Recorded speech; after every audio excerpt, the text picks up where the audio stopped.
उनमें से Google Chrome में खोल दो पहले, डायरेक्ट हो जाएगा।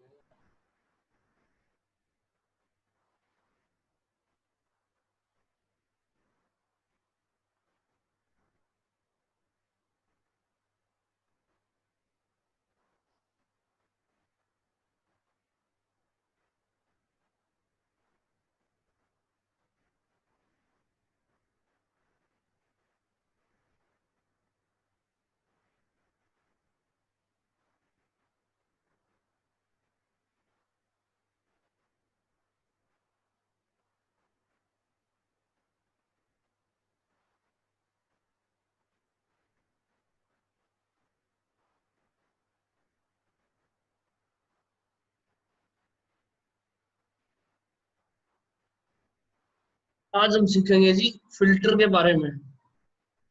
ठीक है, ये दो छोटी छोटी चीजें हैं जो आगे काम आएंगी बाद में।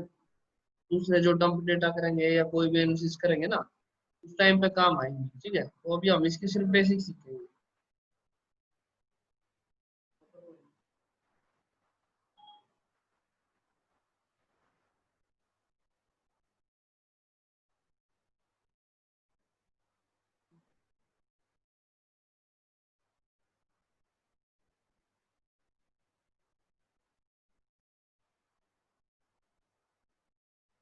इसमें दो चीजें हैं, एक तो पाइवट टेबल है और एक है अपना फिल्टर।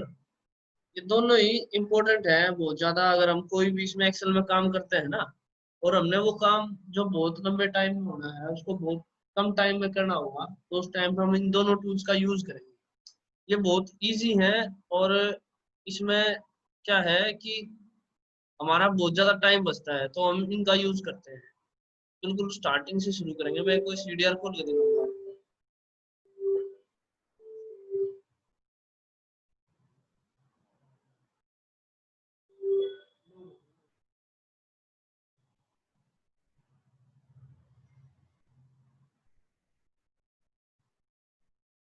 मैं आपको कोई राह सीडीआर खोल के दिखाऊंगा।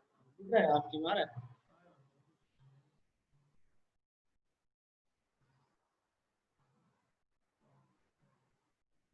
स्क्रीन आ रही है ना आपके में?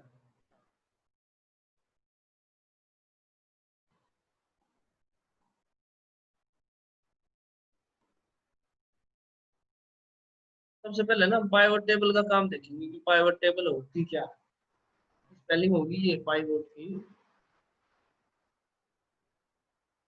ई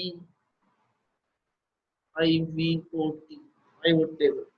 इसका हाँ, E I V O T, pivot table. ठीक है, इसका काम क्या होता है बिल्कुल स्टार्टिंग से समझेंगे।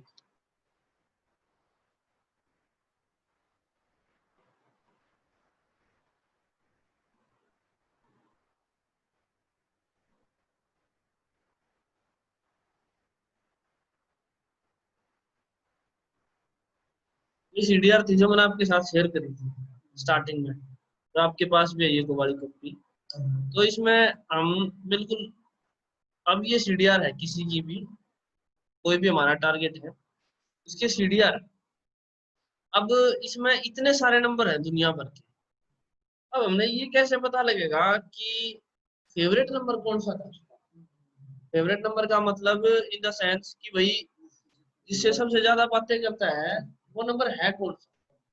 अब एक तरीका तो ये है जी कि हम है ना कैलकुलेटर लेके और हर एक नंबर को कैलकुलेट करने बैठे हैं। ठीक है, इससे एक बार इससे होगी, उस नंबर के आगे एक डंडा लगा दिया, फिर दूसरे के आगे एक डंडा लगा दिया, तीसरे के आगे लगा दिया, ऐसे 50 नंबर नोट कर लिए। ये काम बहुत कॉम्प्लेक्स है, बहुत टाइम कंज्यूमिंग है। अगर एक सीडीआर है, छोटी सी सीडीआर है तो पॉसिबल है। लेकिन अगर एक बहुत बड़ी सीडीआर है किसी की, एक साल का डेटा है उसमें, तो उसमें तो क्वाइट इम्पॉसिबल है कि हम उसके जो जितने भी नंबर्स हैं उनके आगे उनकी एंट्रीज नोट कर पाए कि ये नंबर इतनी बार आया है, इतनी बार उसने उसके साथ कॉल्स या मैसेजेस करी है। तो उस कंडीशन में जब ये इतना ज्यादा कॉम्प्लेक्स हो गया, तो हमने एक टूल यूज करना पड़ेगा जिसका नाम है पाइवट टेबल। ठीक है, तो उसके लिए हम बेसिकली क्या करेंगे, अब इसमें आप देखोगे ना, ये जो कॉलिंग पार्टी है या कॉल्ड पार्टी है, इसमें आप एक चीज नोटिस करोगे, दो में से किसी एक जगह हमारा एक नंबर होता है जो टारगेट का नंबर होता है, ऑब्वियसली होगा वो, उसमें तो कोई दो राय नहीं है कि वो नहीं मिलेगा। ठीक है, तो हम इसका क्या करेंगे, सबसे पहले तो मैं आपको एक छोटी सी चीज समझा देता हूँ। ये हर एक के कॉलम के आगे ना आप देख रहे होगे छोटा सा कोमा सा लग रहा है। ये कोमा क्यों लगता है, इसका कारण बता देता हूँ। ये कंपनी इसलिए लगा कर भेजती है कि जैसे कि कोई नंबर है, ठीक है, अब वो कंपनी ने भेज दिया हमारे पास, हमने उसको खोला, और सीडीआर को खोलते वक्त ना हमारा जो कंप्यूटर है उसको कोई न्यूमेरिक, कोई टेक्स्ट या कोई डेट कंसीडर कर लेता है अपने आप। वो इस चीज को कंसीडर ना करे और ये फाइल करप्ट ना हो। मान लो उन्होंने वहां से एक डिजिट, एक सेल आई डी भेजी 26950, इसने इसको डेट कंसीडर कर लिया तो ये दिखा देगा 11 जनवरी 20। लेकिन हमारे हिसाब से तो ये सेल आई डी थी और कंप्यूटर के हिसाब से ये डेट है, तो कंफ्यूजन क्रिएट हो गया। अब एनालिसिस करने वाला क्या एनालिसिस करेगा, कुछ भी नहीं, उसके पास कुछ है ही नहीं करने के लिए। ठीक है, तो यहाँ पे वो कंफ्यूज हो जाएगा। तो इसको इस चीज से कोप अप करने के लिए कंपनीज ने क्या करा, हर एक डेटा के आगे इसने दोनों तरफ कॉमा लगाया। ये जो अपोस्ट्रोफिस लगाते हैं ना इंग्लिश में, ये वो कोमास है जो ऊपर लगते हैं। ठीक है, ये लगा दी, ये इसको किसी भी करेक्टर को स्पेशल करने के लिए कि जैसी फाइल वहां से उन्होंने भेजी है वैसी ही फाइल हमारे पास खुले, इसके लिए उन्होंने ये चीज करी। तो अब हमें इसको हटाना पड़ेगा क्योंकि हमें एनालिसिस करना है। अगर हम इसके साथ इसको लगे लगे एनालिसिस करेंगे तो काफी दिक्कतें आएंगी। ठीक है, तो पहले इसको हटाएंगे। इसको हटाने के बहुत सारे तरीके हैं, लेकिन हम वो तरीका यूज करेंगे जो सबसे आसान है। ठीक है, हम इसको, ये होता है अपना एल के बाद एक ये छोड़ के उसके बाद जो ये लगा हुआ है कोमा, हम इसको करेंगे फाइंड एंड रिप्लेस का ऑप्शन यूज करेंगे। आपने वो फिल्म देखी होगी ये 3 इडियट्स, उसमें वो एक यूज करता है चमत्कार, जहां जहां लिखा होता है ना उसको बलात्कार से रिप्लेस कर देता है। तो ये भी वही चीज है। ठीक है, तो आप इसको रिलेट कर पा रहे हो। ठीक है, तो हमने इसमें क्या करना है, जो यहाँ पे जो चमत्कार ये लगा हुआ है ना हर एक के आगे, हम इसको बलात्कार से रिप्लेस करेंगे। कैसे करेंगे, हम इस कोमा को लिखेंगे यहाँ फाइंड वाट में कि क्या ढूंढे, उसके बाद रिप्लेस विद में ना हम ब्लैंक छोड़ देंगे। ब्लैंक छोड़ने का हमारा क्या सब्जेक्ट है, हाँ, कि वो जहां जहां पे ऐसा कोमा लगा हुआ है ना वो हट जाए। ठीक है ना, ब्लैंक का मतलब है कि उस वैल्यू में कोई फर्क ना आए, लेकिन वो कोमा भी हट जाए। ठीक है, तो हम जैसे ही रिप्लेस ऑल करेंगे, इसमें दो ऑप्शन है, एक तो replace, replace all, find next, close. ठीक है, मैं एक एक का आपको बता देता हूँ। जो रिप्लेस ऑल है इसका मतलब है जहां भी है हट जाएगा। रिप्लेस का मतलब एक एक करके हटेगा। फाइंड ऑल का मतलब बता देगा कि कितना जगह ये कोमा लगाओ, और उसके बाद फाइंड नेक्स्ट, ये एक एक जगह दिखाएगा कि यहाँ पे भी है, यहाँ पे भी है, यहाँ पे भी है, यहाँ पे भी है। ठीक है, एक एक करके दिखाएगा। तो हम सीधा पॉइंट पे आते हैं, इसको रिप्लेस ऑल कर देते हैं। जैसे ही आप रिप्लेस ऑल मैंने इसको करा, ये देखो अब ये सारे हट गए ऑटोमेटिक। अभी कुछ चीजें आपको अजीब सी लगेंगी कि ये आधे नंबर तो ना इधर आ रहे हैं और आधे नंबर इधर आ रहे हैं, यानी कि आधे नंबर है राइट हैंड साइड और आधे नंबर है लेफ्ट हैंड साइड। ये वाले हैं जो, ये जो न्यूमेरिक्स है दिख रहे होंगे आपको, ये इस तरफ है अपनी लेफ्ट हैंड साइड है और ये वाले राइट हैंड साइड है। तो कारण ये इधर दे दिए कंप्यूटर ने और उनको उधर कर दिया, इसका क्या कारण है, कुछ ना कुछ तो लॉजिक होगा।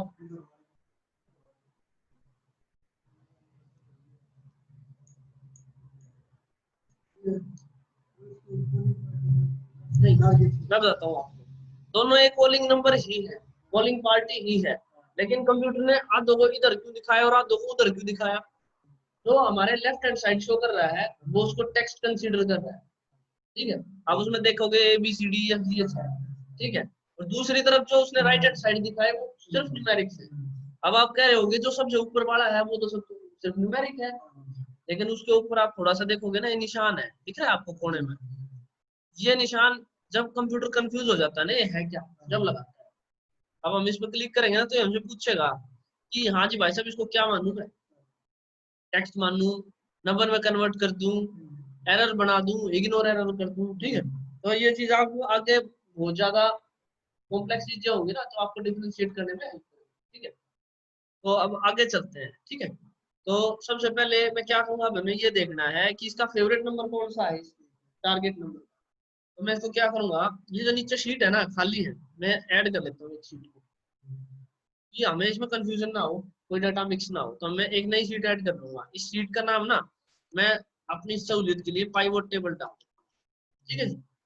अब मैंने इसका नाम रख दिया पाइवोट टेबल। अब मैं क्या करूंगा, एक बार तो इधर वाले डाटा को कॉपी करूंगा नीचे तक, पहली रो को, कॉलिंग पार्टी को, ये कर दिया जी हमने, यहाँ पे इसको कॉपी कर दिया, ठीक है। इसके ऊपर लिख दिया हमने डाटा, ऐसे लिखा है, कोई खास मीनिंग नहीं है इसका कि हम इसको डिफरेंशिएट कर पाए, हमने इसको लिख दिया डाटा। अब मैंने क्या करा, अब जो दूसरी पार्टी है यानी कि कोल्ड पार्टी, हम उसको कॉपी करेंगे और इसके नीचे ही पेस्ट कर देंगे। हाँ, इसी रो में पेस्ट कर देंगे, क्योंकि आपको एक चीज पता है कि जो हमारा टारगेट नंबर है ना, वो दो में से किसी एक साइड तो होगा ऑब्वियसली, ठीक है। अब मैं क्या करूंगा, अब हमारा मेन कॉन्सेप्ट आता है पाइवोट टेबल का। पाइवोट टेबल करेगी क्या, तो मैं इस पे ऐसे क्लिक करूंगा, सेलेक्ट करूंगा इस रो को, पूरी रो सेलेक्ट हो गई। अब नीचे तक देखोगे ना, तो आप ये सेलेक्ट हो गया मामला, ठीक है ना। तो मैं इसको सेलेक्ट करूंगा। अब यहाँ पे मैं इंसर्ट में जाऊंगा, इंसर्ट में जाने के बाद यहाँ ऑप्शन है पाइवोट टेबल। अब मैं इस पर क्लिक करूंगा। अब मैं इसके सारे कॉलम्स आपको एक एक करके समझाता हूँ। ये ऑप्शन आया हमारा क्रिएट पाइवोट टेबल। इसमें पहला ऑप्शन है सेलेक्टेड टेबल और रेंज। ये कह रहा है जी हमें सोर्स दो, इसको हम कैलकुलेट करेंगे। हमें सोर्स दो कि हमें किस डाटा को कैलकुलेट करना है। तो मैं यहाँ से सोर्स दूंगा इसको, जो हम वहां से सिलेक्ट, जैसे ही हमने इसको सिलेक्ट करा था ना, तो इसने इसको अपने आप ही सोर्स मान लिया। दूसरा है use an external data source. ये ऑनलाइन जब हम यूज करते हैं या सर्वर पे काम कर रहे होते हैं, जब यूज होता है हमारे काम में, मोस्टली यूज नहीं होगा, ठीक है। उसके बाद आ गया जी दूसरा, अभी सोर्स ले लिया इसने, अभी आउटपुट कहाँ दिखाएगा, जो इसका फाइनल रिजल्ट आएगा वो कहाँ दिखाएगा। तो इसके पास दो ऑप्शन है, एक तो ये बोलेगा जी नई शीट बना दो और उसमें दिखा दो। अगर हम नई शीट वाला ऑप्शन यूज करेंगे ना, तो ये अपने आप नीचे यहाँ की तरफ, यहाँ पे एक नई शीट बनाएगा और वहां पे डाटा शो करेगा। लेकिन अभी हमें क्या है कि इसी डाटा को यही देखना है, ठीक है, जो कंफ्यूजन ना हो, क्योंकि अभी हम बहुत छोटे लेवल पर कर रहे हैं। तो हम इसको हम एक्सिस्टिंग वर्कशीट में लगाएंगे, यानी कि किसी भी ऐसी वर्कशीट में जिसमें काम हो रहा है, उसी में हम पाइवट टेबल को पेस्ट करेंगे। तो हम इसको एड्रेस बताएंगे कंप्यूटर को कि हाँ जी कहाँ चिपकाऊं मैं डाटा। तो ये पूछ रहा है हमसे कि कहाँ दूं मैं फाइनल रिजल्ट। तो हम इसको ये कॉलम दे देंगे जी, D1 में दे दो आप। D1 का मतलब ये जो कॉलम है ना, हाँ, सिर्फ मैंने एक कॉलम इसको एड्रेस बता दिया। मैं इसको दोबारा करके दिखाता हूँ। पाइवट टेबल, एक्सिस्टिंग वर्कशीट, अब यहाँ पे हो गया, आ गए हम। अब जहाँ पे भी हम क्लिक करेंगे ना, वो अपने आप ही ले लेगा एड्रेस उसका। अब इसको बोलोगे कि मैं इसको D1 क्यों कह रहा हूँ, क्योंकि आप यहाँ से देखोगे तो ABCD लिखा है, ऊपर से देखोगे ABCD ये लिखा है, लेकिन यहाँ से देखोगे तो 1 2 3 लिखा है। तो यहाँ से D और यहाँ से 1, इसका एड्रेस हो गया D1, ठीक है जी। तो यहाँ, हाँ, हमने लिखा, ये हमने जैसे उसको क्लिक करा, वो उसने अपने आप ले लिया। अब मैं करूंगा इसको ओके। अब ये पाइवोट टेबल बन गई, ठीक है। अब ये बेसिक पाइवोट टेबल है, इसमें कुछ भी नहीं है, ठीक है। अब हम इसको कमांड देंगे कि हमें क्या डेटा चाहिए। तो सबसे पहले मैं इसको यहाँ पे डाटा पे क्लिक करूंगा, ठीक है। मैं इस डाटा पे क्लिक करूंगा, मैं हटा के दोबारा दिखाता हूँ, ऐसे बनी थी हमारी। अब मैं डाटा पे क्लिक करूंगा। अब इसमें क्या होगा, मेरे क्लिक करने से क्या होगा, ये रोज में अपने आप ही आ गया ये डाटा। तो मैं हटा के दिखाता हूँ, ये मैंने डाटा हटाया, चारों कॉलम खाली है यहाँ पे। अब देखोगे ये चारों खाली है। अब मैंने जैसे इस पे क्लिक करा ना, ये रोज में आ गया, ठीक है। अभी क्या है कि मैं इसको दूसरी तरह भी ला सकता हूँ, यानी कि कॉलम्स में यहाँ पे कि उस तरफ डाटा चला जाएगा। आप देखोगे ना, तो उधर ये देखोगे तो ये नंबर आगे लिखे होंगे, आगे ना ऊपर की तरफ। लेकिन इन चीजों को मैं यहाँ रखूंगा तो रोज में करूंगा। अब मैं इसको रोज में क्यों कर रहा हूँ, ये करने का क्या लॉजिक है, हाँ, कि एक तो हमारा जो पेपर होता है वो ऊपर से नीचे की तरफ होता है लंबा, ठीक है, और हम वैसे ही उसको समझ पाएंगे, ठीक है। तो मैंने इसको ऐसे कर दिया। अब मैं क्या करूंगा, मेरे को क्या चाहिए इनकी वैल्यूज, मतलब कौन सा नंबर मेरी CDR में कितनी बार, ठीक है जी। मैं ये बता दो कि कौन से नंबर से इस बंदे ने कितनी बार बात करी। तो मैं क्या करूंगा, यहाँ से इसको क्लिक करूंगा, ऐसे ही डाटा को, और यहाँ पे वैल्यूज में पेस्ट कर दूंगा। हाँ, तो दोबारा करके दिखाता हूँ। मैं क्या करूंगा, डाटा में जाऊंगा, ये जो कॉलम्स है, आप माउस से ऐसे क्लिक करोगे और इसको उठा के दूसरी यूनि से यहाँ पे लाके डाल। अब इसने क्या करा जी, जिस नंबर से जितनी बार बात हो रखी है ना, सब उसके आगे लिख दिए इसने। ठीक है, अब ये दिखा रहा है जी टोटल 146 लोग हैं। जिस बंदे ने 146 बार बात करी है, मतलब इस रो में 146 नंबर है। मैं आपको क्रॉस चेक भी करके दिखाता हूँ।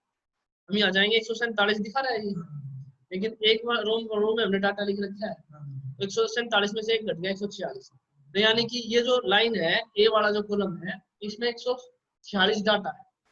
ठीक है जी, अब ये आप क्रॉस चेक हो गया यहाँ पे, ये बिल्कुल ठीक दिखा रहा है। अब एक चीज और, अब इसमें 146 डाटा है, लेकिन हमने तो रो तो दो पेस्ट करी थी यहाँ पे, एक तो कॉलिंग पार्टी और एक कार्ड पार्टी। ठीक है, तो ये भी होगी, मतलब हाफ करेंगे तो कितनी कॉल्स है, 146 का आता, यानी कि 70-73 कॉल्स है टोटल। अब मैं क्या करूंगा जी, अब यहाँ तो कहीं 3 दिखा रहा है, 1 दिखा रहा है, 5 दिखा रहा है। अब मेरे को तो ढूंढने में बहुत टाइम लग जाएगा कि सबसे ज्यादा कौन सा है।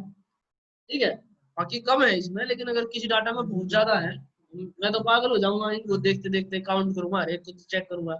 तो मैं क्या करूंगा, यहाँ पे दूसरा ऑप्शन यूज करूंगा, उसको बोलते हैं सॉर्टिंग। Sort, SORT। तो ऐसे लिखेंगे, SO। इसका क्या काम होता है, ये सॉर्ट कर देता है। सॉर्ट का क्या मतलब होता है बेसिकली मैं बताता हूँ। इसको मिनिमाइज कर दो ना, इस पर क्लिक करो, मिनिमाइज।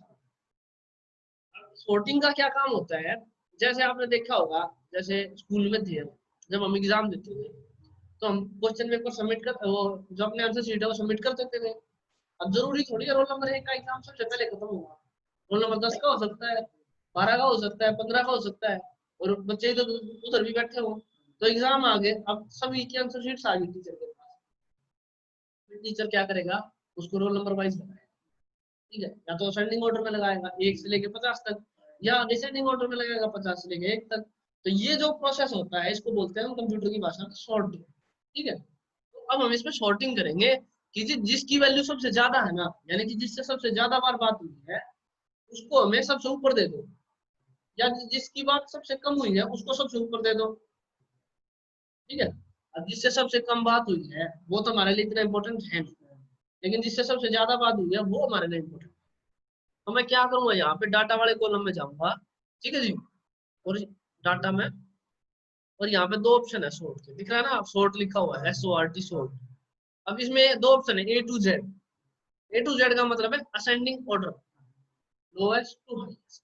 दूसरा है जी descending order, highest to lowest. तो हमें ऊपर सबसे ज्यादा क्या चाहिए, हम डिसेंडिंग चाहिएगा। तो हम जैसे ही डिसेंडिंग पे क्लिक करेंगे ना, यहाँ पे दिखा देगा। ठीक है, इस बंदे से इसकी 73 बार बात है।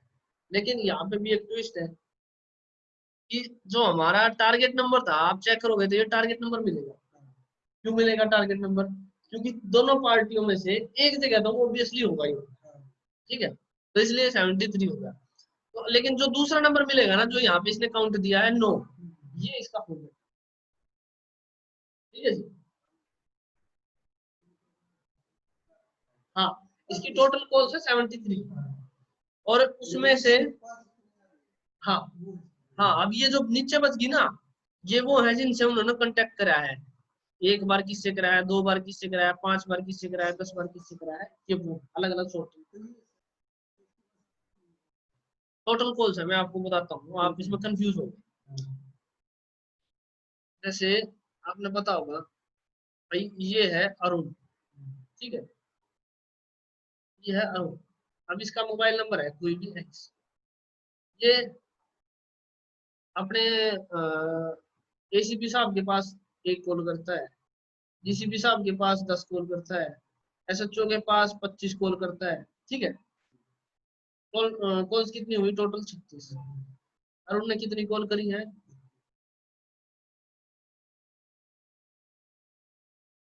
अब ये जो 73 दिखा रहा है ना, ये इसने जितनी भी कॉल्स करी है, ये उनका सम है। ये दूसरे बस की, ये आई हुई भी है और की हुई भी है। मैं बताता हूँ आपको, या तो कोई नंबर कॉलिंग पार्टी में होगा। ठीक है ना, तो अब आप समझ पा रहे होंगे, ये मैंने जो ब्रेकअप दिखा दिया आपको, तो ऐसे है ये। हाँ, अब हमने ऐसा क्यों नहीं किया कि भाई इनकमिंग अलग क्यों नहीं करी, आउटगोइंग अलग क्यों नहीं करी। कई बार ऐसा होता है कि किसी एक पर्टिकुलर नंबर से सिर्फ इनकमिंग आती है, आउटगोइंग नहीं आती। ठीक है, या फिर किसी से आउटगोइंग आती है, इनकमिंग नहीं आती, लेकिन हमें तो फेवरेट चाहिए ना। एक आदमी जो उसका बिल्कुल खास है, उसके पास वो इनकमिंग भी करेगा और आउटगोइंग भी करेगा, ये ऑब्वियस है ये बात बिल्कुल। तो यहाँ पे हम सभी नंबर्स को लेंगे, एक साथ डाल लेंगे, उसके बाद पाइवट टेबल बनाएंगे। यहाँ से आ गया इसका फेवरेट नंबर, ये हमारा काम खत्म हो गया। ये क्या है, जब भी हम कोई एनसीआर में वर्क करते हैं, तो ये हमारा सबसे इनिशियल सब्जेक्ट होता है कि हम ये देखेंगे कि जी अभी क्या होता है, जैसे स्नैचिंग का मोबाइल है या कोई भी है। अब हम पहले तो ओनरशिप निकालेंगे कि भाई ये किसके नाम से है ये सिम। अब हम ओनरशिप मिल गई हमें भाई किसी एक्स पर्सन के नाम से, लेकिन एक्स पर्सन क्या है, हम उसके एड्रेस पे थे, नहीं मिला। ठीक है, ऑब्वियसली बात है, नहीं मिलते, क्योंकि ये किराए पे रहते हैं, बेचारे गरीब आदमी होते हैं, किराए पे रहते हैं, बदलते रहते हैं एड्रेस को। अब नहीं मिल रहा और उसका नंबर है बंद, उससे कांटेक्ट भी नहीं हो पा रहा, तो हम उसको कैसे पकड़ें? तो हम उसी को पकड़ेंगे। उसको कौन जानता होगा, कौन सबसे ज्यादा जानता होगा, जिससे उसकी सबसे ज्यादा बातें होंगी। ऑब्वियस सी बात है कि जिससे उसकी सबसे ज्यादा बातें होंगी वही उसका जानकार मिलेगा। तो हम सबसे पहले इसी को टारगेट करते हैं और यहाँ से उसकी ओनरशिप निकाल के उसके एड्रेस पे जाते हैं और उसको पकड़ते हैं। ठीक है, अब दूसरा आ गया जी, अब हमारा फिल्टर। अब फिल्टर का क्या काम होता है, मैं आपको बेसिक भाषा में समझा देता हूँ। जैसे हम घर पे चाय बनाते हैं, ठीक है, जो चाय पत्ती भी होती है, उसमें अदरक भी होती है, सारी चीजें मिक्स होती है उसमें, लेकिन हम पीते तो सिर्फ चाय का। तो हम उसको क्या करेंगे, छलनी में डालेंगे, तो छलनी से सिर्फ चाय चाय बाहर आएगी, बाकी सब मैटर ऊपर अटक जाएगा। सेम प्रोसेस फिल्टर में है। ये भी जो मैं चीजें सिखा रहा हूँ, ये डाटा में मिलेंगी अपनी ज्यादातर। यहाँ ये ऊपर कॉलम्स बने हुए हैं ना, home, insert, page layout, formulas, data, ये ज्यादातर चीजें डाटा में होती है, क्योंकि हमारा सारा काम जो भी स्ट्रक्चर है वो डाटा से वर्क करता है। ठीक है, क्योंकि हमारे पास डाटा होता है, तो हम डाटा पे ज्यादातर वर्क करते हैं। तो एक चीज आपने पाई वो टेबल समझ ली। ठीक है, अब जी आपने ये भी ढूंढ लिया कि जी भाई साहब इसका फेवरेट कलर कौन सा है, ये है जिसका फेवरेट कलर। ठीक है, अब हमें ये देखना है कि भाई साहब इसने इससे बात कब कब करी। अब हमारे पास एक ऑप्शन ये है कि मैं उस नंबर को उठा लूं और इसमें चेक करता चला जाऊं नीचे तक। अब इसमें तो क्या है, टोटल 80 के आसपास है डेटा। 80 भी नहीं है, 80 में भी 6 ऊपर 7 ऊपर से लेंगे तो ऑलमोस्ट 73। तो इसमें तो हम देख लेंगे, लेकिन कोई बिजनेसमैन कॉर्पोरेट पर्सन है जिसकी 8,000 कॉल्स है, वहां पे तो भाई बहुत डिफिकल्ट टास्क है ये। तो हम क्या करेंगे, यहाँ पे हम फिल्टर का यूज करेंगे कि हमें ये देखना है कि भाई साहब इसकी जो बातें हुई है वो कब कब हुई। ठीक है, तो अब फिल्टर कैसे यूज करेंगे हम। सबसे पहले ये क्या है, ये जो ऊपर की चीजें है ना, ये जो ऊपर की चीजें हैं ये हमारे काम की है नहीं। ये जो भारतीय एयरटेल लिमिटेड लिखा है, पैन इंडिया लिखा है, ये हमारे काम की है नहीं। हमारे लिए इंपॉर्टेंट है ये calling number, card number, date, time, duration, cell one, cell two, call type, ये मैंने आपको सारी समझा दी। ठीक है, अब हमने इन पे फिल्टर लगाना होता है। और बेसिकली अभी हमने ये 2 कॉलम सीखे हैं, कॉलिंग नंबर और कार्ड नंबर, तो अभी हम इन पे ही लगाएंगे, ऑब्वियस सी बात है। तो मैं क्या करूंगा, इनको सेलेक्ट कर लूंगा। सेलेक्ट करने के 2 तरीके हैं, एक तो मैं इस पर क्लिक करके और इधर इसको ले जाता चला जाऊंगा। ठीक है, तो ये सिलेक्ट हो रहा है। दूसरा तरीका है शॉर्ट में कि मैं शिफ्ट दबा दूं किसी भी पहले कॉलम पे जाके और उस दूसरी डायरेक्शन के साथ एरो वाला दबाता चला जाऊं, सिलेक्ट होता चला जाऊं। अब मेरे को इसमें फिल्टर अप्लाई करना है। तो यहाँ पे ऐसे नॉर्मली ऐसे होता है, ये होम पे खुला होता है। अब मैंने सेलेक्ट कर लिया, अब मैं क्या करूंगा, डाटा पे जाऊंगा, फिल्टर लगा दूंगा। ठीक है जी, ये फिल्टर का ऑप्शन लिखा हुआ है ना, ये फिल्टर लग गया जी। अब फिल्टर लगने की पहचान क्या है, ये डाउन एरो बन जाते हैं इनके अंदर। ठीक है, अब हमें जो भी कुछ करना है ना, हम ये इनसे करेंगे। अब मैं फॉर एग्जांपल आपको करके दिखाता हूँ। अब हमने ये देखना है कि 9297 वाला जो नंबर है, इससे इसने कितनी आउटगोइंग कॉल्स कितनी करी। ठीक है, तो मैं यहाँ पे जाऊंगा, जब कोई पर्सन हमारा टारगेट आउटगोइंग कॉल करेगा तो वो तो कॉलिंग पार्टी में मिलेगा, और दूसरा जो नंबर होगा वो होगा कार्ड पार्टी में। तो मैं क्या करूंगा, यहाँ पे जाके ना सर्च वाले कॉलम में, या तो मेरे पास ऑप्शन है मैं इसमें से ढूंढूं, ये इतने सारे लिखे हुए ना, इनमें से उस नंबर को ढूंढूं। दूसरा ऑप्शन क्या है कि मैं यहीं पे ना उस नंबर को टाइप कर दूं या पेस्ट कर दूं। ठीक है, और मैंने कर दिया ओके। वो सारी कॉल्स आ गई जो हमारे फेवरेट कॉलर, हमारे टारगेट कॉलर में फेवरेट कॉलर को कर, ठीक है जी। अब ये सारी कॉल्स आ गई इसमें। अब ये फिल्टर सिर्फ इसमें यूज नहीं होता, ये कई जगह यूज होता है। मैं आपको बताऊं, फॉर एग्जांपल, अब एक स्टोरी होती है कि कई बार बंदे क्या करते हैं, ये बोल देते हैं जी मेरा मोबाइल चोरी हो गया, ठीक है, या मेरी सिम चोरी होगी, मेरा फोन चोरी हो गया, कैसे भी कुछ भी चोरी हो गया। लेकिन रियलिटी में वो चोरी नहीं होता। वो क्या करते हैं कि वो बोलते हैं जी मेरा फोन चोरी हो गया, मेरी सिम भी उसके साथ ही चली गई, ठीक है। तो यहाँ पे कंसेप्ट आता है आईएमएसआई नंबर का। आईएमएसआई नंबर के बेसिक्स मैंने आपको बताया नहीं, स्पेशली इसी कारण से। आईएमएसआई क्या होता है? आईएमएसआई ये होता है, बता रहा हूँ।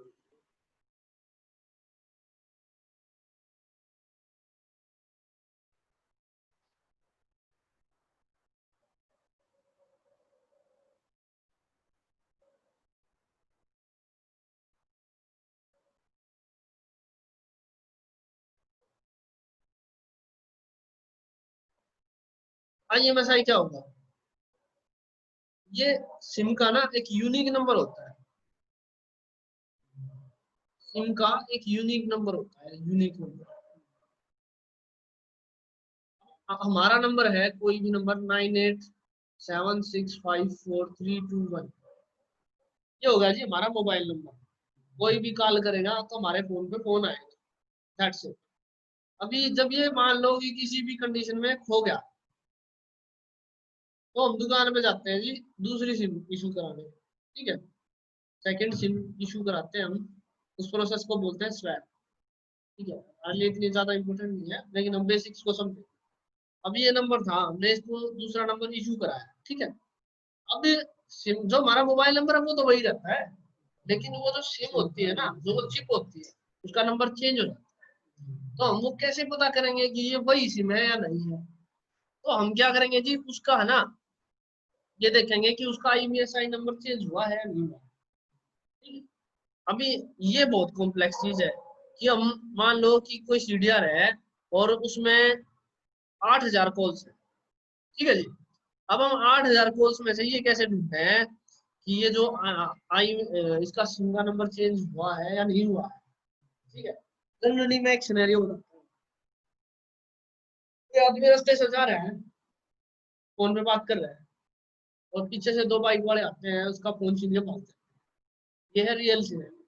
अब इसमें क्या होगा कि बंदे का फोन स्नैच हो गया, वो किसी के फोन से 100 नंबर कॉल करेगा, और उसको जो भी अपना मैटर है, एफआईआर रजिस्टर होगी, एनसीआर होगी, जो भी कुछ हो जाएगा, मामला खुल गया। अब हम क्या करेंगे, जब हम उस आईबीआई की मंगाएंगे ना आईबीआई डिटेल्स, तो हमें उसमें क्या मिलेगा कि 2-4 दिन के बाद वो बंदा दूसरी सिम इशू करा ले। अब दूसरी सिम उसने इशू कराई है नहीं कराई है, ये हमें कैसे श्योर होगा? कि आईएमएसआई नंबर ऑब्वियसली चेंज हो, ठीक है। अगर ऑब्वियसली चेंज हो गया तो इसका मतलब बंदे ने सिम चेंज करा ली, और नहीं तो उसी के पास, ठीक है। अब एक और चीज मैं बताता हूँ। अब मान लो कि फोन स्नैच हो गया, स्नैच होने के बाद उन्होंने क्या करा, क्रिमिनल्स ने उसी सिम को ना, जो वो सिम थी हमारे यूजर की, हमारे कंप्लेनेंट की, उसी से तो कोई थ्रेट की कॉल कर दी, किसी को किसी से फरोख्ती मांग ली, ठीक है।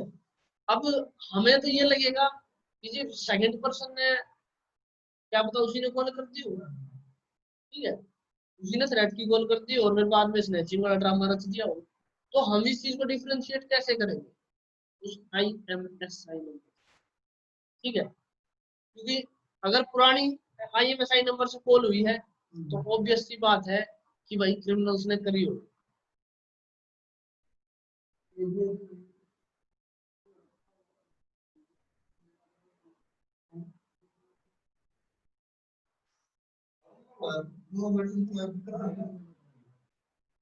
मैं बताता हूँ आपको, बेसिक से बिल्कुल क्लियर कर।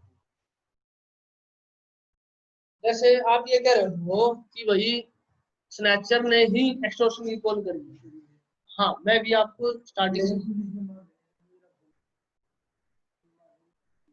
हाँ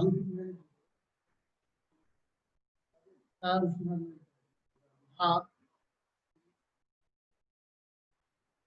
हाँ, आप ठीक कह रहे हो। मैं यही चीज आपको डिफरेंशिएट करना चाह रहा हूँ कि आईएमएसआई नंबर का रोल क्या होता है। बेसिकली रोल क्या होता है, हम आईएमएसआई नंबर को कंसीडर क्यों करते हैं। ठीक है, वो तो एक्सेप्शनल सा सिनेरियो है जो आप बात कर रहे हैं। मैं नॉर्मल सिनेरियो की बात करूंगा।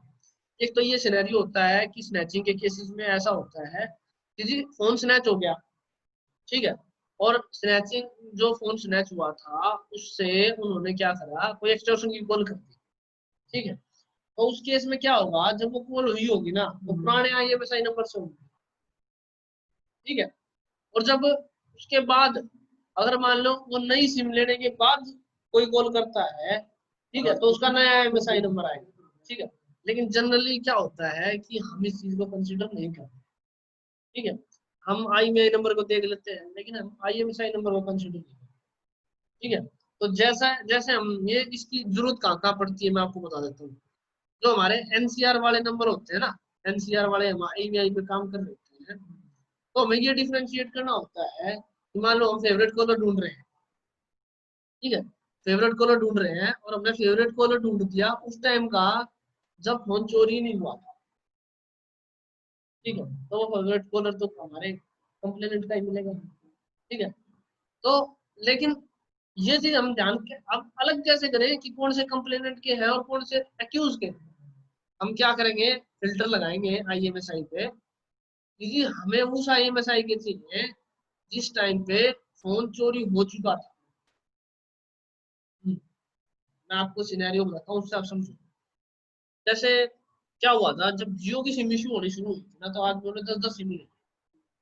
ठीक है, अब जिसके नाम से सिम इशू है उसी को नहीं पता उसके नाम से कितनी सिम इशू है।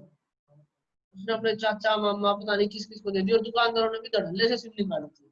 उन्होंने भी ऐसी दुनिया को बांट दी। ठीक है, अब जिसकी सिम की फोन चोरी हुआ उसको अपना नंबर नहीं पता क्योंकि उससे सिर्फ वो नेट चलाता था, यूट्यूब चलाता था। ठीक है, और उसको कोई मतलब नहीं क्योंकि उसकी आईडी को कोई सिम थी, उसने बंद नहीं कराई। ठीक है जी, अब दूसरा सिनेरियो, जिसकी सिम थी जिसके नाम से थी उसको पता ही नहीं उसके नाम से सिम इशू हो रही है या उसका नंबर क्या है, उसने कोई डाटा रखा नहीं अपने पास। अभी क्या हुआ, फोन स्नैच हो गया जी, फोन चले आ गया जी, एफआईआर रजिस्टर हो गई, सारा काम एफआईआर में उसने लिखवा दिया जी मेरे को नहीं पता मेरा नंबर क्या था, जियो का नंबर था, अभी लिया था वो चला। अब उसका क्रिमिनल्स क्या करते हैं।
कंटिन्यू,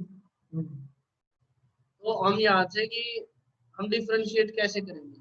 ठीक है, मैं वो सिनेरियो बता रहा था आपको जब जियो की सिम इशू होती थी, तो जिसके नाम से सिम होती थी उसको पता नहीं होता था कि उसके नाम से नंबर इशू है, और जो सेकंड पार्टी थी उस सिम को यूज कर रही थी होती थी उसको ये मतलब ही नहीं कि कोई यूज करे भाई, उसके नाम से तो थी नहीं। ठीक है, तब क्रिमिनल्स क्या करते थे, अब वो फोन स्नैच कर दिया, अब वो सिम को भी बेच देते थे।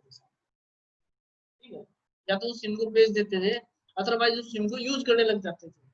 क्योंकि ज्यादातर अपने इस एरिया में आउटर डिस्ट्रिक्ट में क्या होता है कि जो ये क्राइम करते हैं वो ज्यादातर एडिक्ट होते हैं किसी ना किसी नशे के। ठीक है, तो उनको कोई मतलब नहीं होता, वो उसी सिम को यूज करने करते हैं फिर बेचते हैं, ले मशीन के साथ ही ले जाओ। ठीक है, तब उस सिनेरियो में क्या होगा कि 2-4 बार बंदा कॉल करेगा, अगर उसके पास नंबर होगा तो, नंबर नहीं होगा और उसके नाम पे सिम नहीं होगी तो वो बंद भी नहीं करा सकता ऑब्वियसली। तो बंद भी नहीं कराता, अब उस क्रिमिनल क्या करता है उसी नंबर को यूज करता रहता है। हाल भर तक उसको नंबर पता चल जाता है, और उसके बाद वो रिचार्ज भी कराता है और नंबर को यूज भी करता रहता है। उसको हम ढूंढे तो ढूंढे कैसे? तो उस केस में हम क्या करेंगे, IMEI तो सेम ही रहेगा। अब हम उसका फेवरेट कॉलर ढूंढ रहे हैं। अब उसका फेवरेट कॉलर ढूंढे कैसे? ठीक है, तो इसके लिए डेट और टाइम से हम करते हैं इसमें, या ये दूसरे चैप्टर में आएगा, इसमें IMSI के रिगार्डिंग समझाते हैं। ठीक है, जैसे कि फॉर एग्जांपल एक क्राइम कमिट हुआ, ठीक है, कोई भी एक एक्सटॉर्शन कमिट हुआ और वो एक एक्स नंबर ने करा था। ठीक है, ये 10 डिजिट का नंबर है, इसने कराया। ठीक है, अब इसने क्राइम कर दिया। अब इसका IMSI नंबर है 22। ठीक है, अब क्या था, ये यहाँ पे हुआ 1 जनवरी 2020 को इशू, वैसे 10 जनवरी 2020 को क्राइम कमिट करते हैं। ठीक है, अब हम इसकी 1 साल की कॉल डिटेल मंगाते हैं, 1 ईयर की। ठीक है, आपको पता होगा कंपनियां क्या करती हैं, अगर कोई नंबर 6 महीने से ज्यादा एक्टिवेट नहीं होता तो वो किसी और को इशू कर सकते हैं। ठीक है जी, अब हम इसकी 1 साल की कॉल डिटेल मंगाते हैं और यहाँ पे ZIMSI होता है, उसकी डिटेल आती है। अब हम ये कैसे डिफरेंशिएट करेंगे कि ये दोनों अलग अलग IMSI नंबर। ठीक है, तो इसका ये बेसिक रोल होता है कि IMSI नंबर को हम कैसे करेंगे। तो अब इस केस में क्या है, अब IMSI नंबर सबसे ज्यादा जरूरी कहाँ होता है, जब हम IMEI सर्च पे काम कर रहे हो। देखो 3 टाइप की सर्चेज होती है, मैं आपको बता देता हूँ।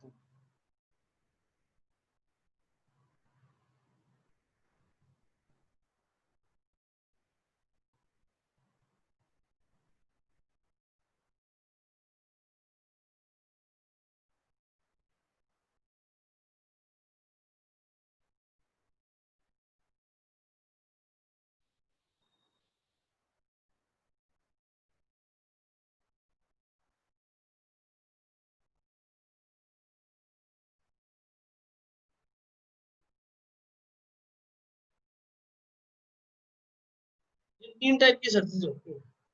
ठीक है, हम 3 टाइप की ही CDR मंगा सकते हैं। ठीक है, एक तो हम मंगाएंगे सिम कार्ड के थ्रू। ठीक है जी, अब सिम कार्ड के थ्रू जो मंगाएंगे उसमें क्या होगा कि जो मोबाइल नंबर होगा ना वो कॉमन होगा, कुछ भी हो जाए लेकिन मोबाइल नंबर तो वही रहेगा।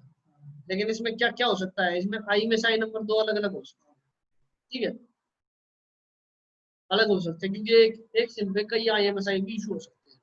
दूसरी हम मंगाएंगे IMEI। ठीक है जी, इसमें क्या है कि इसमें जो डिवाइस होगा ना, क्योंकि डिवाइस का होता है IMEI, वो कॉमन रहेगा। ठीक है, इसमें डिवाइस कॉमन रहेगा लेकिन यहाँ भी IMSI अलग अलग होंगे। हाँ, और जितने IMSI होंगे ना उतनी ही सिम होंगे। ठीक है, अब हम जैसे कि IMEI सर्च है, फॉर एग्जाम्पल मैं आपको एक IMSI सर्च खोल के दिखा, IMEI सर्च खोल के दिखा।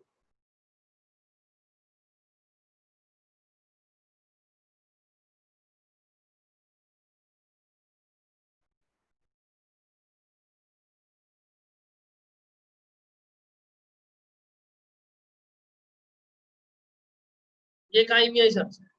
ठीक है, यहाँ पे दिख रहा है ना, call detail of IMEI number so and so, call details of IMEI number so and so, ये IMEI सर्च। ठीक है जी, अब हम बेसिक सी बात है, हम IMEI में यही देखेंगे कि सिम कितनी चली हुई है। सबसे पहला सब्जेक्ट हमारा यही है कि इसमें हम ये चेक करेंगे कि इसमें सिम कितनी डली हुई है। तो अब हम या तो हम ये ऊपर से देखने लग जाए और नीचे तक IMSI नंबर देखते चले जाए। दूसरा ऑप्शन हमारे पास क्या है कि हम क्या करें, इसमें फिल्टर लगा दें। ठीक है जी, फिल्टर लगा दिया हमने इसमें, और फिल्टर लगा कर देख लें कि यहाँ पे कितनी सिम है। ठीक है, टोटल रखी है। अब हमने ये देखना है कि पहले वाले से बात कितनी है और दूसरे वाले से बात कितनी है। तो हम क्या करेंगे, यहाँ एक एक का फिल्टर लगाएंगे। पहले वाले से एक बात है जी,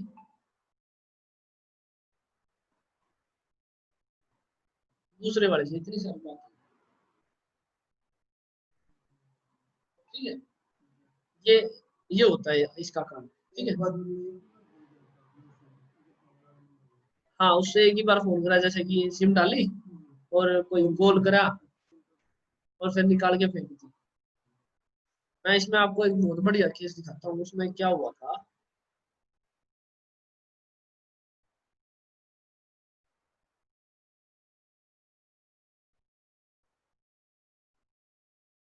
ये केस है।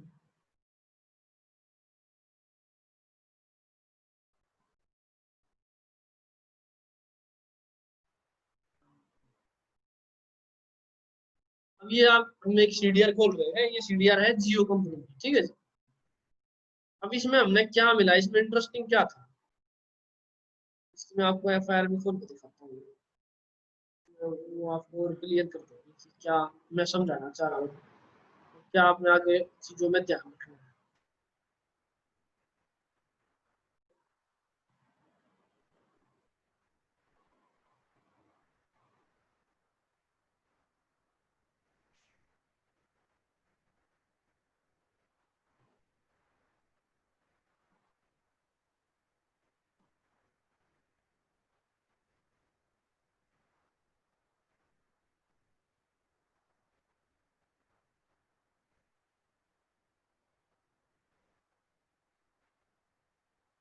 जैसे केस डायरी है, इसमें इसने क्या करा, इसने स्टेट करा कि बयान किया कि मैं पता प्रॉपर से परिवार रहता हूँ, इस फैक्ट्री में काम करता हूँ और स्थायी रूप से इस गांव का रहने वाला हूं। ठीक है। तो मैं अपना चैंपियन लेके यहाँ यहाँ जा रहा था, और जब हम आ रहे थे वापस वहां से, तो मैं रोड के आगे देखा कि रोड पर बांस के डंडे पड़े हुए हैं। जो हम उतरे और उसे हटा रहे थे, तो अचानक दो तीन लड़के पीछे से आए और मेरे ऊपर की जेब में से रखा मोबाइल फोन ये, जिसमें सिम ये थी 4,000 रुपए, और मेरे साथी की पैंट की जेब में रखे दो मोबाइल फोन, इसमें नंबर ये था और दूसरा नंबर ये था, तो लेके चले गए। ठीक है जी। अब हमने इसकी लाइन ऑफ इन्वेस्टिगेशन क्या बढ़ाई, ठीक है, हमने इनको कैसे पकड़ा, बिल्कुल स्टार्टिंग से मैं दिखाता हूँ। जो इसने 3 नंबर बताए थे हमारे कंप्लेनेंट में, हमने उन पहले 3 नंबर्स की सीडीआर, ठीक है जी। अब ये सीडीआर है पहले वाली, ठीक है। इसमें हमने देखा कि भैया ये आई में नंबर और आई में साइन नंबर है। जो हमें क्या होता है, नंबर से जब हम ऐसा कोई केस होता है स्नैचिंग का, तो हम उससे सबसे पहले निकालते हैं कि इस मोबाइल का, खोया तो मोबाइल है, सिम तो दोबारा निकल जाएगी, तो इस मोबाइल का आई में नंबर था क्या, ठीक है। तो उसके लिए हम बेसिकली पहले सीडीआर मंगाते हैं। अब हमने यहाँ देखा है जी, इसका आई में नंबर क्या है, ये नंबर हमें आई में नंबर मिल गया, ठीक है। अब ये हमने नंबर ले लिया, ठीक है, इसको हम भेजेंगे। अब मैंने दूसरी सीडीआर खोली, ये खुल, ये हो चुकी थी, अब ये वाली खोली मैंने, ठीक है। अब इसमें भी मैंने देखा कि जी आई में आई नंबर और आई में साइन नंबर कितने हैं, मोबाइल नंबर से मंगा रखी है ना, ये 3 नंबर गए थे ना, अभी थोड़ी देर पहले मैंने बताया था आपको, यहाँ पे उसके 3 नंबर गए थे, ठीक है, यहाँ पे 3 नंबर गए थे, ठीक है जी। तो मैंने इन तीनों नंबरों की यहाँ से सीडीआर मंगाई। अब ये दूसरा नंबर है, अब मैंने इसकी आई में आई चेक करी, इसमें भाई साहब, इसमें दो आई में आई नंबर आ रहे हैं, ठीक है। तो अब हमें कंफ्यूजन हो जाएगा कि हमारा मोबाइल आई में आई नंबर कौन सा था, लेकिन अगर हम ध्यान से देखें ना, तो इन दोनों आई में आई नंबरों में सिर्फ एक ही डिजिट था। कहाँ है वो फोन, 90 91, जो 90 और 91 है ना, वो दोनों एक ही आई में आई नंबर होते हैं। 90 और 91 एक ही आई में आई होता है।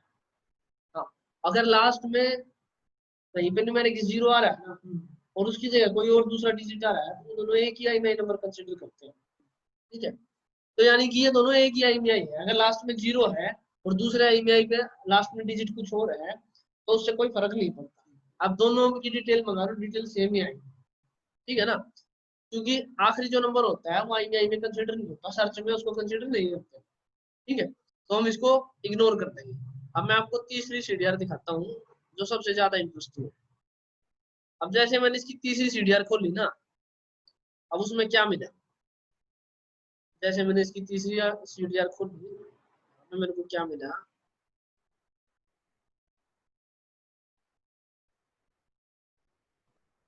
मैंने इसमें फिल्टर लगा दिया जी, IMEI नंबर पे फिल्टर लगा दिया। तो यहाँ पे इतने सारे IMEI चेंज हो रखे हैं। कितने IMEI चेंज हुए आपके साथ?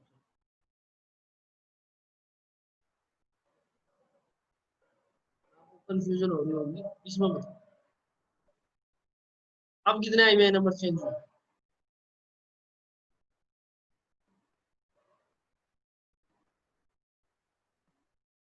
3 है ना? तो ये 3 IMEI कैसे चेंज हो गए भाई साहब, ये है हमारा क्वेश्चन।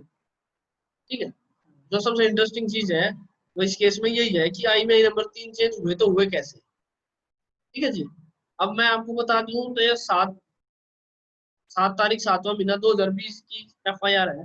ठीक है, और यहाँ पे देखेंगे हम केस रजिस्टर कब हुआ है।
ये खुल गई उसकी FIR। ठीक है, अब इसमें यहाँ पे दिखा रहा है वो करेंस कब हुआ, 7 तारीख 7वां महीना 2020। ठीक है, और किस टाइम हुआ, 12:30 यानी कि सुबह के 12:30। और 12:30 मतलब एग्जैक्ट 12:30 में इंसिडेंट हुआ। ठीक है, अब FIR कितने टाइम पर रजिस्टर हुई, इन्फॉर्मेशन रिसीव्ड एट PS है ना ये। तो हमारे पास ये FIR रजिस्टर होगी 7 तारीख 7वां महीना 2020 को 4:13। ठीक है जी, अभी 4:13 तक ये मान के चलेंगे कि क्राइम हो चुका है। ऑब्वियस है कि क्राइम हो चुका है। अभी मोबाइल 100% एक्यूज के पास। हम यहाँ जब इसकी CDR को देख रहे हैं तो यहाँ पे कुछ और ही मिल रहा है हमें।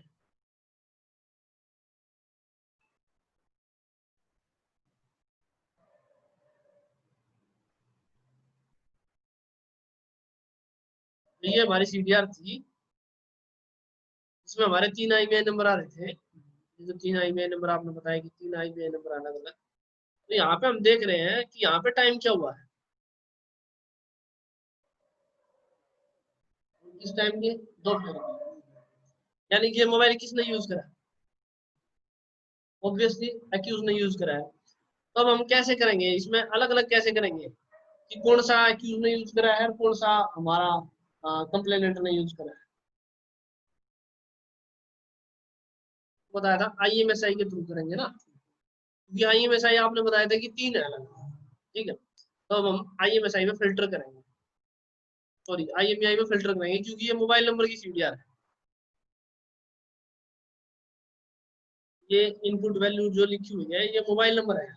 ठीक है, तो मोबाइल नंबर की CDR है, तो इसमें IMEI नंबर देखेंगे कि जो सिम थी हमारी वो एक्यूज ने 3 अलग अलग फोनों में डाली है, जब तो 3 IMEI नंबर चेंज हुए होंगे।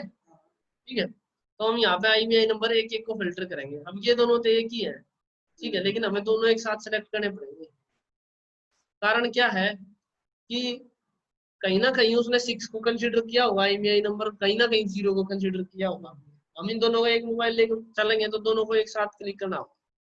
अब इसने ये दिखा दिया जी 7 तारीख को 7वें महीने में 9:05 तक इसको यूज करा है इसने। 7/7/20 को 9:55, जबकि क्राइम कितने बजे हो गया था? सुबह 4 बजे एफआईआर रजिस्टर हो गई थी। 8:39 से लेके 9:05 तक इसने उस मोबाइल में वो जो हमारी सिम थी कंप्लेनेंट की सिम, वो इस फोन में चली। ठीक है, यानी कि इस टाइम पे एक्यूज के पास थी। अब हम दूसरा ईमेल देख रहे हैं। ठीक है जी, ओके। अब हम ये देखेंगे तो यहाँ देखेंगे हम भाई कि ये तो सिम पहले से ही चलती आ रही है, यानी कि 7 तारीख से पहले ही सिम, मतलब ये फोन हमारा ओरिजिनल फोन है जिसको हम ढूंढेंगे, ये हमारा वो फोन। अब तीसरा ईमेल देख लेते हैं।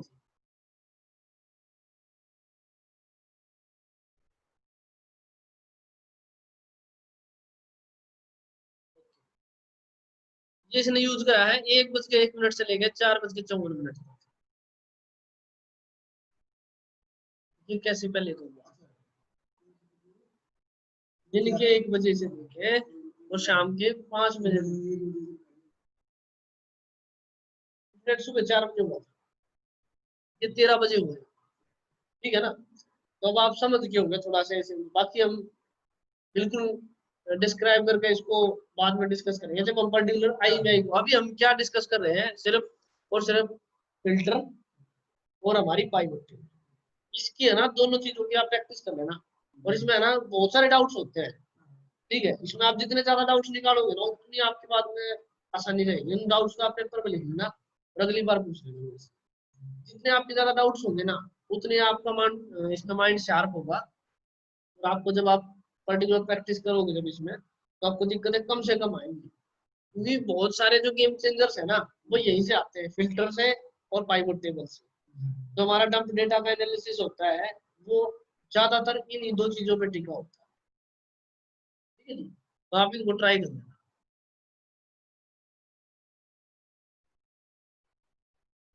एक आध सीडीआर में और दे देता हूँ आपको, जो है थोड़ी कॉम्प्लेक्स है ना।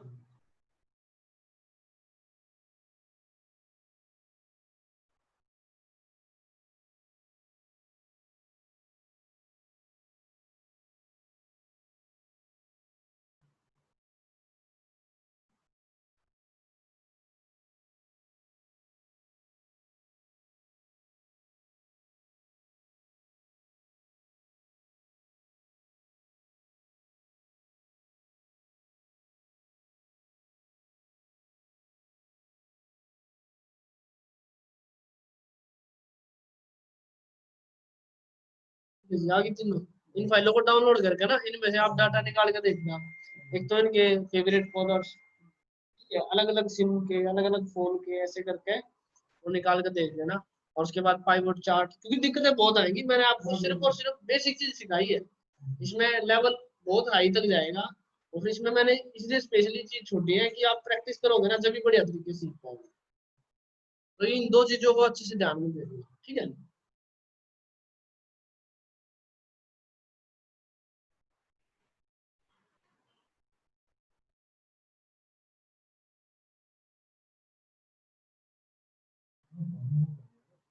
ये चालू हो रहा था बाद में, मैं कंसेप्ट